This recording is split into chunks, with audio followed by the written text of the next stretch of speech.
This animal could almost be considered one of nature's dead ends. It could barely see, barely hear, and indeed it could barely move.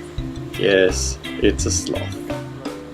The three-toed sloth is an animal native to both Central and South America, and is found in rainforest areas ranging from Nicaragua in the north and as far south as southern Brazil. It's very well deserving of its name. The sloth spends most of its time in the canopy of trees, just sleeping and eating leaves.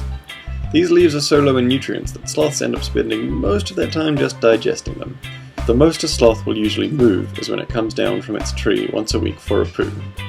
The only time you're likely to see a sloth moving out of its tree, or anything other than that, is during mating season when the males go off in search of females, or if they've been somehow disturbed from their homes. Sloths have a very limited diet. If a sloth is born in one particular species of tree, then it will only ever live in that specific species of tree and only ever eat the leaves of that same species of tree.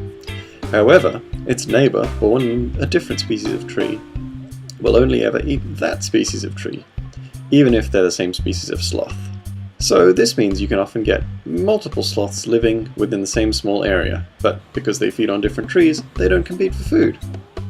Sloths are unique in the mammal world for their green colour, or they would be if they were actually green. But you'd be forgiven for thinking that they were if you looked at them during the rainy season. Sloths have a peculiar mutualistic relationship with certain species of algae that grow on the follicles of their fur, because yes, they move that slowly. This gives them a greenish colour in the wet season, when the algae is most active. It provides the sloth with camouflage against the forest canopy, and some recent studies have shown that it may even act as a dietary supplement, providing extra protein and nutrients to the sloth that it wouldn't get from its leafy diet. But imagine that though, growing food in your own hair. I had a friend who once had some pretty nasty dreadlocks, but I don't think they could have sustained him for long. The sloth's fur is in fact its own mini ecosystem, and it supports several species of insect, most notably the sloth moth, which is only found in the fur of a sloth. For a long time people were unsure as to the exact nature of this relationship, but a recent study may have found the answer. It looked at why the sloth would put itself at risk of predation to come down to the forest floor to poo. It's a very vulnerable position to be in. But this study found that when the sloth reached the ground, the moths living in its fur would actually leave the fur and lay their eggs in the sloth's droppings.